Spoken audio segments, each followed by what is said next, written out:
ఓటమిని రోహిత్పై నెట్టేసిన పాండ్యా.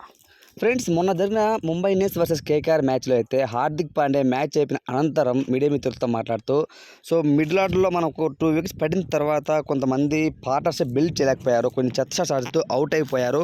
సో అక్కడే మేము ఓడిపోయామంటూ మాట్లాడాడనమాట. ముఖ్యంగా తనైతే రోహిత్ శర్మ ఉద్దేశించి మాట్లాడాడు అని అయితే క్లారిటీగా అర్థమవుతుంది. ఎందుకంటే ఇషాన్ కిషన్, నామన్ ధీర్ అవుట్ అయిన వెంటనే రోహిత్ శర్మ ఒక చెత్త షాట్ ప్రయత్నించి సునీల్ నారాయణ బౌలింగ్లో అవుట్ అవడం మనం అందరం చూసామన్నమాట. సో కాబట్టి ఏది ఏమైనా సరే రోహిత్ శర్మ ఆ టైంలో పార్ట్నర్షిప్ బిల్డ్ చేసి ఉంటే నిజంగా చాలా బాగుండేది.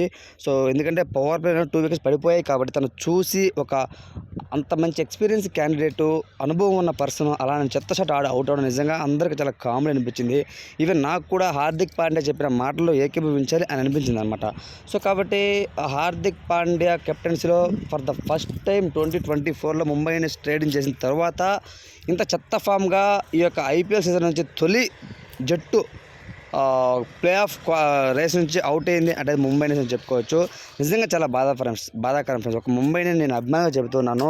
రోహిత్ శర్మ కానివచ్చు, హార్దిక్ పాండ్యా, దాని తర్వాత Ishan Kishan, Tilak Varma, number 1 T20 batsmen Suryakumar Yadav, ఇంత మంచి ప్లేయర్స్, అలానే వరల్డ్ నంబర్ 1 బౌలర్ బుమ్రా, ఎంత మంచి బౌలింగ్ బ్యాటింగ్ ఉండి కూడా ఎందుకు వీళ్ళు విఫలమవుతున్నారు అని చూసుకుంటే నిజంగా ఫస్ట్ వచ్చేసి Hardik Pandya captaincy, at the same time team coordination, ఈ రెండు నేను చెప్పుకోవచ్చు.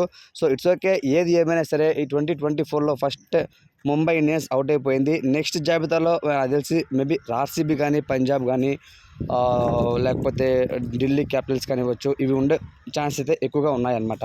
Friends, me point of view ప్రకారం ప్లే ఆఫ్స్కి వెళ్ళే 4 టీమ్స్ ఏవి అనుకుంటున్నారో కామెంట్ రూమ్లో తెలియచేయండి. నిన్న చూస్తే కేకే మన ఆర్సీబీ కూడా విన్నర్ అయిపోయారన్నమాట మ్యాచ్. నాకైతే చాలా హ్యాపీ. ఎందుకంటే ఫస్ట్లో ఆర్సీబీ కొంతవరకు డీలా పడ్డా కూడా ఇప్పుడు ముంబై ఇండియన్స్ డీలా పడి ఆర్సీబీ ముంబై ఇండియన్స్ దాటి పైకి వచ్చింది. నిన్న గెలిచిన ఆ గెలుపు చూస్తే నిజంగా నాకు షాక్ అనిపించింది. ఎందుకంటే పవర్ ప్లేలోనే 89 రన్స్ అయితే మామూలు విషయం కాదు. ఆర్సీబీ చాలా గ్రేట్. సో వాళ్ళ ప్లే ఆఫ్స్ కూడా సజీవంగా ఉంచుకుంది అని చెప్పుకోవచ్చు. Friends, me point of view ప్రకారం ఈ సీజన్ టాప్ 4 క్వాలిఫైయింగ్ ఎవరైతే అవుతారో ఆ టీమ్స్ ఉన్నాయో వాళ్ళ నేమ్స్ మీరు కామెంట్ తెలియచేయండి. Thanks for watching.